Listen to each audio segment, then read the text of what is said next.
इस दुनिया में जादूगरों को सिद्ध कहा जाता है, जो जादुई ज्ञान के माध्यम से सिद्ध बनते हैं। रात का अंधेरा अपनी पूरी भयावता के साथ दलदली भूमि पर छा गया था।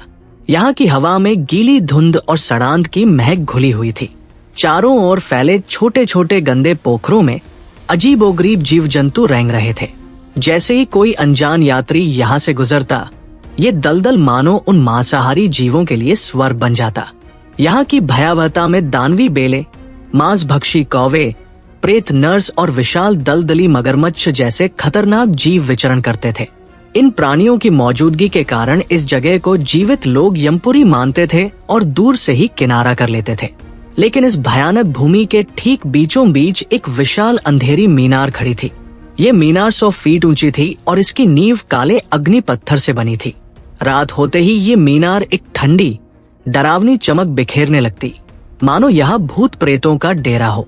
मीनार की नींव के चारों ओर दानवी बेलों ने अपनी पकड़ बना रखी थी। ये बेलें इतनी घनी और नुकीली थी कि अगर कोई आम इंसान इनमें फंस जाए तो उसकी पूरी की पूरी रक्तधारा निचोड़ ली जाती। मीनार के नीचे सूखी हड्डियों का घेर इस बात का गवाह था कि यहाँ कितने लोग अपनी जान गंवा चुके थे। रात का अंधेरा और गहराता जा रहा था। तभी मीनार की एक खिड़की से हल्की पीली रोशनी झांकने लगी। ये रोशनी न तो सुकून देती थी और न ही गर्माहट, बल्कि इसके विपरीत ये रोशनी मन में एक अजीब सी सिहरन पैदा कर रही थी। मीनार के भीतर एक पुरानी लकड़ी की मेज पर बैठा 15 वर्षीय आर्यन एक जादुई किताब के पन्ने पलट रहा था।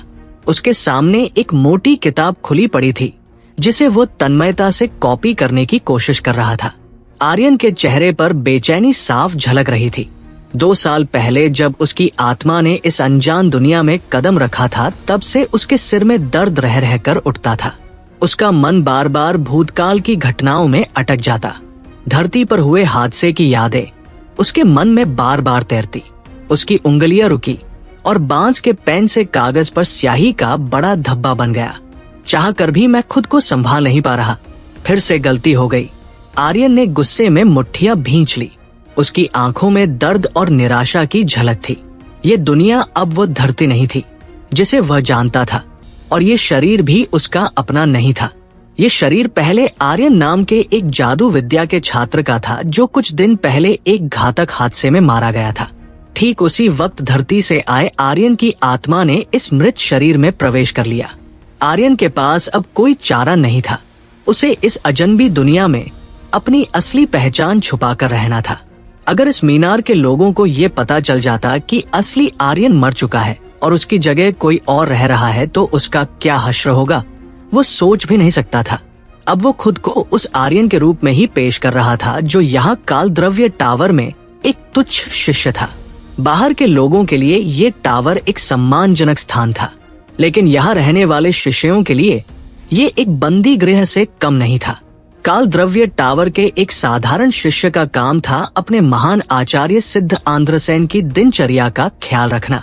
इसके साथ ही उसे जादुई प्रयोगशाला के उपकरणों की सफाई करनी होती थी। मीनार के अंदरूनी हिस्से को साफ रखना होता था और बाहर के दानवी जीवों की देखभाल भी करनी होती थी। लेकिन सबसे भयानक काम था सिद्ध आंध्रसेन के प्रयोगों का हिस्सा बनना। हालांकि ये काम कभी कभी ही दिया जाता था, जब गुलामों या सजा प्राप्त कैदियों से भरी गाड़ियां कुछ दिन देरी से आती, तो सिद्ध आंध्रसेन, जो प्रयोगों के लिए हमेशा उत्सुक रहते थे, अपनी नाराजगी निकालने के लिए किसी शिष्य को अस्थायी प्रयोग सामग्री बना देते। कहा जाता है कि पिछले महीने ही विंध्य प्रांत से आई मधुलिका, जो आर्यन के पास वाले कमरे में रहती थी, सौभाग्यशाली रही थी। उसे सिद्ध आंध्रसेन के प्रयोग में सहयोगी के रूप में चुना गया। वह जादुई प्रयोग में मरते मरते बची, लेकिन उसके शरीर में भयानक बदलाव आ गए। अब वो हमेशा एक मोटे कपड़े के चोगे में अपने पूरे शरीर को ढक कर रखती थी। तब से वो अपने कमरे में बंद हो गई थी। कई शिष्य मानते थे कि मधुलिका अब इस दुनिया में नहीं रही, लेकिन आर्यन सच्चाई जानता था। रात के सन्नाटे में जब पूरा टावर सो रहा होता था, वो मधुलिका के कमरे से आने वाली दर्द भरी कराहें और दीवारों पर खरोंचने की आवाजें सुन सकता था। आर्यन, जो धरती पर रहते हुए इंसानियत के कुछ भावनाओं को अभी तक नहीं भुला पाया था, अपनी बची खुची रोटियां मधुलिका के कमरे के छोटे से झरोखे से उसके अंदर फेंक दिया करता था।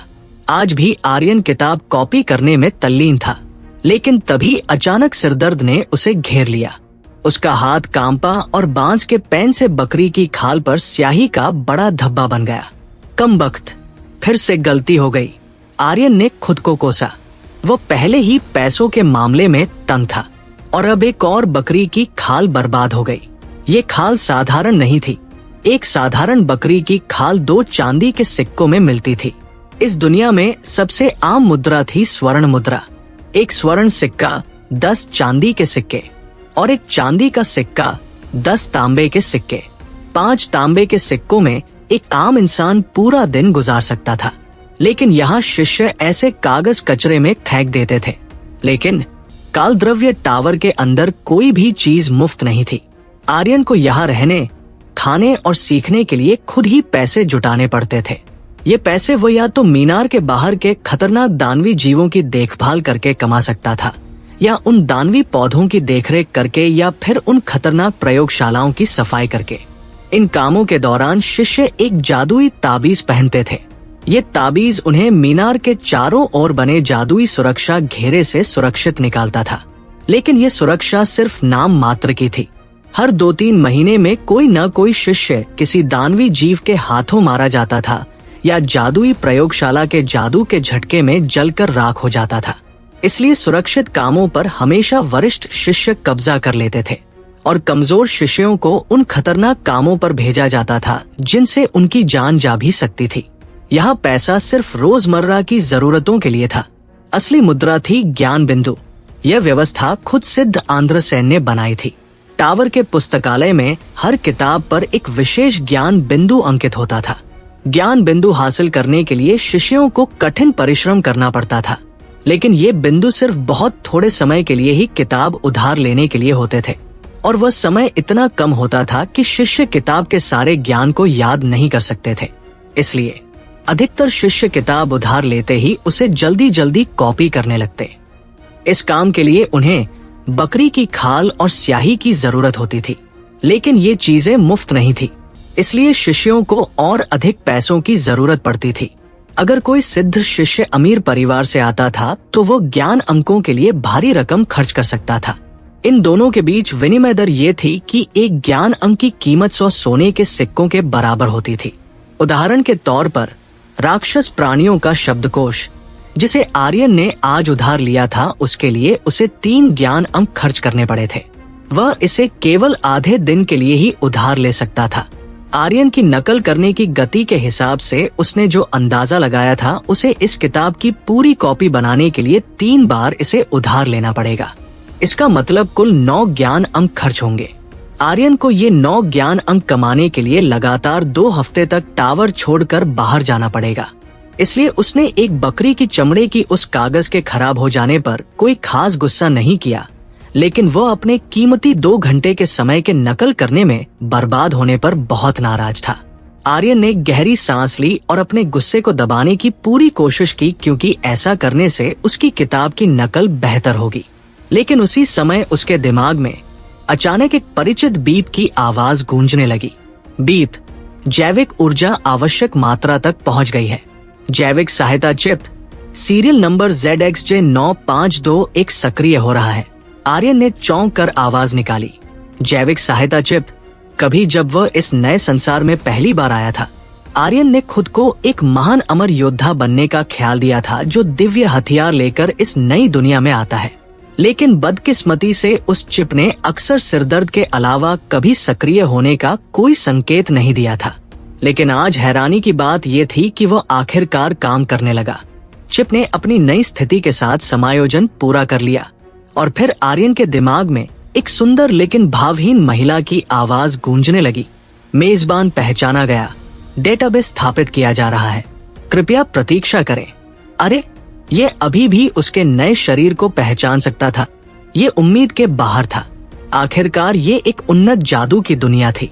पूरे आयाम में एक रहस्यमय पदार्थ था जिसे एलिमेंटियम कहा जाता था। इन मूल तत्वों के आधार पर ये एलिमेंटियम पृथ्वी, अग्नि, हवा, प्रकाश, अंधकार आदि प्रकारों में वर्गीकृत थे। सिद्ध की इन तत्वों के प्रति भिन्न भिन्न प्रवृत्तियां होती थी और इसलिए सिद्धों के बीच अलग अलग समूह बने थे। चूंकि ये प्रणाली पूरी तरह से पृथ्वी की प्रणाली से भिन्न थी, आर्यन ये सोचकर परेशान था कि इस दुनिया के डेटा को कैसे मानकीकृत किया जाए। इसलिए चिप का यहाँ होना और इन चीजों को मापने का प्रयास करना उसके लिए एक उम्मीद की किरण था। काफी लंबे इंतजार के बाद बायोलॉजिकल असिस्टेंस चिप ने आखिरकार अपना पहला सेल्फ टेस्ट पूरा कर लिया। जल्द ही आर्यन के सभी बुनियादी गुण उसकी चेतना में प्रोजेक्ट होने लगे। नाम आर्यन, जाति मानव, गुण ताकत 4, फुर्ती 4, शरीर संरचना 3, आत्मिक शक्ति 8, संरेखण कानूनन तटस्थ, वर्ग प्रारंभिक सिद्ध शिष्य, स्वास्थ्य 11/11, अनुभव 614/1000, स्थिति स्वस्थ, कौशल स्क्रॉल नकल करना, जादू पठन, व्यक्तिगत क्षमता जलती हुई हथेली। इस दुनिया में हर सामान्य मानव के जन्म के समय कुछ बुनियादी शारीरिक गुण होते हैं।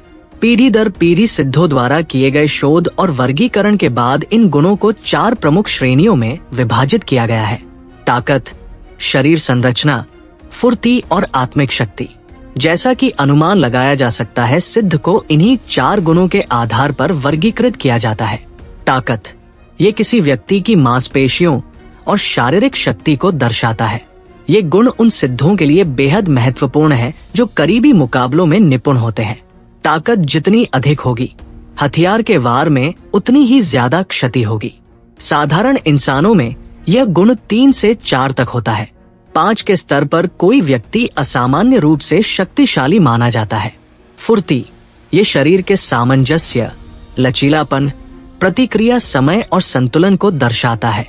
हल्के या मध्यम कवच पहनने वाले योद्धाओं, धनुर्धरों और उन लोगों के लिए ये विशेष रूप से महत्वपूर्ण है जो तेजी से प्रतिक्रिया करना चाहते हैं। शरीर संरचना, ये व्यक्ति के स्वास्थ्य और सहन शक्ति को दर्शाता है। इसमें वृद्धि करने से किसी व्यक्ति की जहर या बीमारी का प्रतिरोध करने की क्षमता और ध्यान केंद्रित करने की क्षमता में सुधार होता है। आत्मिक शक्ति, स्पिरिट, ये सिद्धों के लिए सबसे महत्वपूर्ण गुण है। ये उनकी जादू सीखने, मंत्र उच्चारण और मानसिक क्षमता को दर्शाता है। सहन शक्ति, फोर्टिट्यूड, ये शरीर की जहर या बीमारी के खिलाफ प्रतिरोध करने की क्षमता है। कंसंट्रेशन, ये गुण उन जादूगरों के लिए अति महत्वपूर्ण है जो मंत्रों पर ध्यान केंद्रित करते हुए उन्हें प्रभावी बनाते हैं। किसी भी व्यक्ति के लिए न्यूनतम शारीरिक शक्ति 1 होती है। अगर किसी व्यक्ति की शारीरिक शक्ति 1 से कम हो जाती है तो वह मर जाएगा।